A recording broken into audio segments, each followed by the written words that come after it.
जय श्री राधे कृष्णा। सठतिला एकादशी कब है, सही तारीख, शुभ मुहूर्त कब रखना है, 13 मई या 14 मई, संपूर्ण जानकारी आपको वीडियो में मिलेगी, तो वीडियो में लास्ट तक बने रहें। सठतिला एकादशी माघ में पड़ने वाली एकादशी का विशेष महत्व बताया गया है। इस दिन भगवान विष्णु की तिल से पूजा करने का विधान है।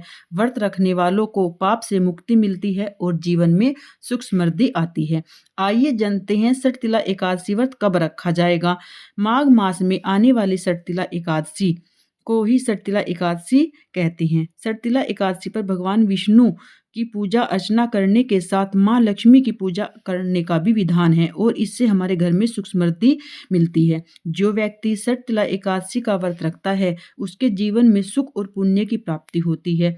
इस दिन किए गए दान पुण्य का भी व्यक्ति को 2 गुना लाभ मिलता है। इस बार सठतिला एकादशी पर बहुत ही शुभ संयोग बन रहे हैं। शुभ संयोग ये है कि मकर संक्रांति और सठतिला एकादशी एक ही दिन पड़ रही है, तो इसकी वजह से बहुत ही कंफ्यूजन है कि कब दान करना है, कब खिचड़ी का दान करना है। ये सब बातें इस वीडियो में हम लास्ट में जानेंगे। सठतिला एकादशी का व्रत कब है और जाने सही महत्व और पूजा विधि। वैदिक पंचांग के अनुसार एकादशी तिथि का आरंभ 13 जनवरी को मंगलवार को दोपहर में 3:18 पर होगा और 14 फरवरी को शाम को 5:52 पर समाप्त होगी। ऐसे में उदया तिथि के अनुसार एकादशी का जो व्रत है 16 फरवरी के दिन ही रखा जाएगा। इस बार सठतिला एकादशी के साथ मकर संक्रांति का शुभ संयोग बन रहा है। सठतिला एकादशी पर इस बार स्वार्थ सिद्ध योग भी बन रहा है और साथ ही अमृत सिद्ध योग भी बन रहा है। ये जानते हैं सठतिला एकादशी का महत्व क्या है। ऐसी मान्यता है कि सठतिला एकादशी का व्रत करने वालों को पापों से मुक्ति मिलती है, साथ ही में जीवन सुख समृद्धि की प्राप्ति होती है और इस दिन पवित्र नदियों में स्नान करने से भी पुण्य फल की प्राप्ति होती है। इस दिन तिल का दान और तिल से जुड़े हुए उपाय को का 2 गुना लाभ हमें मिलता है। सठतिला एकादशी पर हमें पूजा कैसे करनी चाहिए। सठतिला एकादशी के मौके पर सुबह जल्दी उठकर स्नान करें। सुबह जल्दी उठकर स्नान करें और पीले रंग के वस्त्र धारण करें। और सठतिला एकादशी से का व्रत एक दिन दशमी से ही शुरू हो जाता है, शाम के समय। दशमी के दिन शाम के समय हमें भोजन नहीं करना चाहिए सूर्यास्त के बाद। अगर आप घर पर लेट आते हैं सूर्यास्त के बाद तो आपको फलाहार ही करना चाहिए। दूध या फल ले या फिर कुट्टू से बना हुआ भोजन आप ले सकते हैं। फिर एकादशी के अगले दिन सुबह ही जल्दी उठकर स्नान करके पीले वस्त्र अवश्य पहने।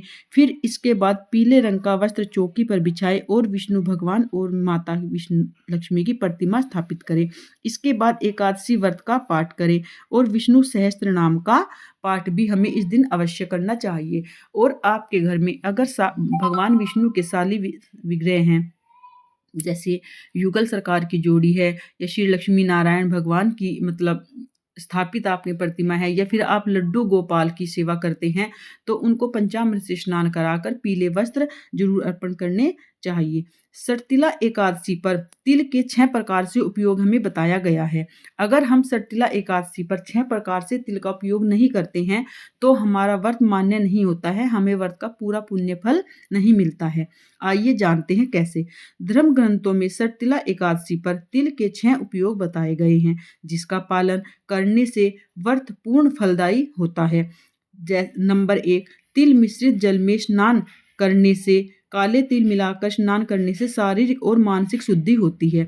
नंबर 2, तिल का उपटन लगाना, यह शरीर को पवित्र करता है, नकारात्मक ऊर्जा को दूर करता है। नंबर 3, हवन में तिल का प्रयोग, अग्नि में तिल का अर्पित करने से देवताओं की कृपा प्राप्त होती है। नंबर 4, तिल से तर्पण करना, पितरों को तिल युक्त जल अर्पित करने से पितृदोष शांत होता है। नंबर 5, भोजन में तिल का सेवन करना, तिल युक्त भोजन प्रसाद के रूप में ग्रहण करना शुभ माना गया है।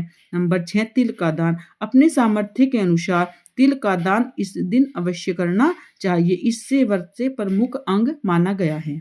आइए जानते हैं सठतिला एकादशी पर क्या हमें दान अवश्य करना चाहिए। इस पावन दिन पर अन्न दान को सर्वश्रेष्ठ माना गया है। अन्न दान करने से केवल भूखे का पेट नहीं भरता, बल्कि दाता के जीवन में सुख और शांति भी समृद्धि का वास भी होता है। इस शुभ अवसर पर नारायण सेवा संस्थान के माध्यम से भी 3 दुखी और निर्धन बच्चों को सेवा भूखों को भोजन कराने का सहयोग किया जाता है। सठतिला एकादशी पर त्याग और सेवा के मार्ग पर चलने की प्रेरणा देती है। इस दिन भगवान विष्णु की आराधना करें, व्रत रखें, तिल का प्रयोग करें, जरूरतमंदों की सहायता करें और अपने जीवन को सार्थक बनाएं।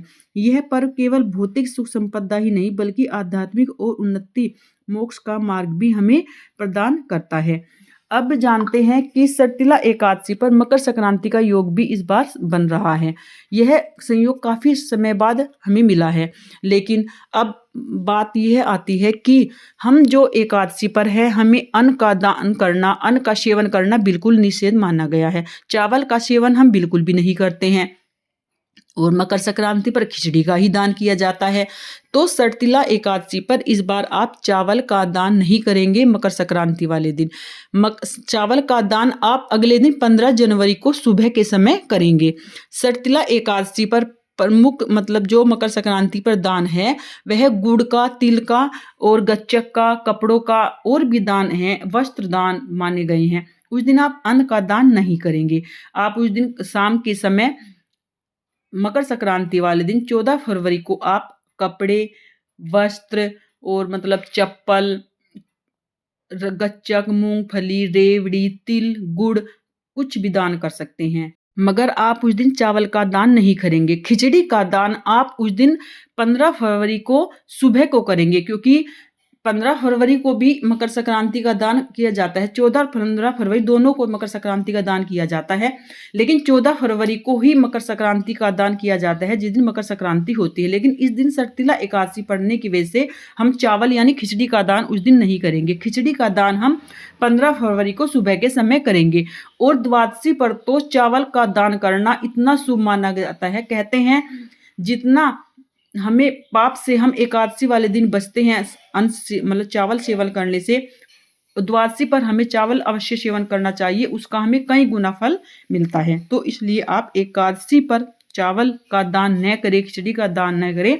आप मकर संक्रांति का दान अगले दिन द्वादशी वाले दिन करना शुभ होगा। और जो एक सटतिला एकादशी का पारण का समय है वो भी 15 फरवरी को सुबह 7 बजे से लेकर 9 बजे तक है। इस बीच आप अपना व्रत का पारण कर सकते हैं। अच्छी सी खिचड़ी बनाइए और लड्डू गोपाल भगवान जी को भोग लगाइए और खिचड़ी का दान कीजिए, फिर आप अपने व्रत का पारण कीजिए।